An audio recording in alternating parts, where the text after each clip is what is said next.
টিচাররা হচ্ছে আমাদের বাবা মার সমতুল্য অবশ্যই।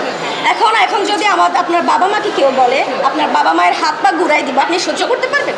এবার আমি একটা কথা বলি, টিচাররা যে মেয়েদেরকে রেপ করে তখন কি ওরা বাবা মা থাকে?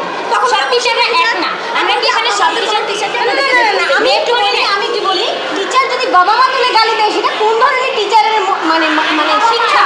টিচার যদি ছোট লোক বলে গালি দেয় সেটা কোন ধরনের টিচারের শিক্ষা? আমাদেরকে বলে না নো আমাদের বাবা মা এটা বলে রাইটস রাখে, তারা আমাদেরকে খাওয়ায় পড়ায় আমাদের ভরণ পোষণ সব দেয়। এই টিচার কি আচ্ছা তাহলে তো মানে কিন্তু সব এক মিনিট সব টিচার নিয়ে কথা বলতেছি না এখানে। আমরা আমাদের ডিপার্টমেন্ট আমি একটা কথা বলি, আমাদের ডিপার্টমেন্টে 3টা টিচার, একটা হচ্ছে নজরুল স্যার, আরেকটা হচ্ছে রশন মিস, একটা সেলিম স্যার। তাহলে বাকি 2টা টিচারকে বাদ দিয়ে কেন আমরা সেলিম স্যারের উপরে এত এলিগেশন লাগাইতেছি? বাকি 2টা টিচারের কাছে তো আমরা আসি না, শুধু কি একটা মানুষের পিছনে মানে আমরা কেন করবো এটা? সবগুলো টিচারকে আপনাদের সাথে অন্যায় করছে? সবগুলো টিচার তো একটা মানুষের সাথে অন্যায় করতে পারে, একজনের সাথে একজন করছে। আজকে ওই যে আজকে 4 দিন ধরে 4টা নিউজে আসছে, গ্লোবাল টিভি, বাংলা ভিশন, দেশ টিভি, আরেকটা হচ্ছে কালের কণ্ঠ। তোমরা কি একটা নিউজও দেখবে না? কিন্তু তোমরা না দেখে তোমরা মাঝখান থেকে এসে এটা করলে এটা কি ঠিক বলতেছো?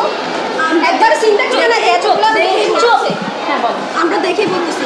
আচ্ছা আমি বলি, নিউজে কি টিচার হতে আপনি যদি টিচার হতেন, আপনার সাথে যদি আপনার ছোট কোনো স্টুডেন্ট আমি একটা কথা বলি, আমি দীর্ঘ 10 বছর ধরে টিউশন করতেছি। আচ্ছা এই অবদুল্লাহটা আমার নাম একদম একবারে প্রাইভেট টিচার। এখন যদি আপনার কোনো স্টুডেন্ট যদি আপনার সাথে বেয়াদবি করে বা খারাপ আচরণ করে, আপনি কি এটা মেনে নেবেন? ওকে কি আপনি শাসন করবেন না? আর আমি বলি হ্যাঁ আমার স্টুডেন্টদেরকে আমি ইচ্ছা মতো থাপড়াই, এখন তো থাপড়াই না, ইচ্ছা মতো পিটাই।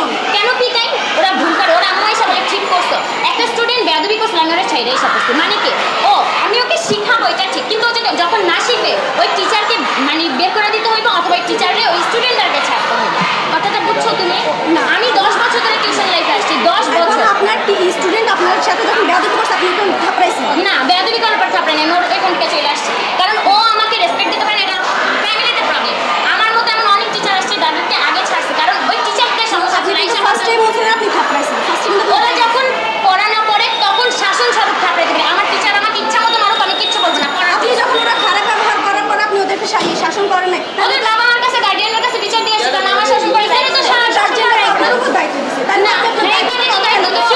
আমার স্টুডেন্ট যদি আজকে মাদক গ্রহণ করে ওইটা গার্ড আমি পড়বো না, আর ফ্যামিলি পড়বো।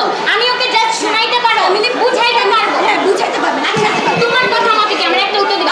একটা টিচার আমারে যদি গায়ের মধ্যে খারাপ ভাবে এইভাবে টাইনা আনে, তাহলে কি তাকে আমি ছাইড়া দিব? এটা তোমার কোশ্চেন আমার কাছে। তুমি যে এই যে হিসাবটা পড়া, হ্যাঁ আমি তোমার সাথে টানাটানি করলাম, তোমার হিসাবটা পুরো সইরা গেল, তুমি সেই জায়গায় কি করবে? এটা ওপেন রাস্তা, ওপেন রাস্তায় টানাটানি করা হয়নি। তুমি এখানে ছিল, তুমি এখানে ছিল, ফুটেজ বাদ দাও, তুমি ছিল এখানে?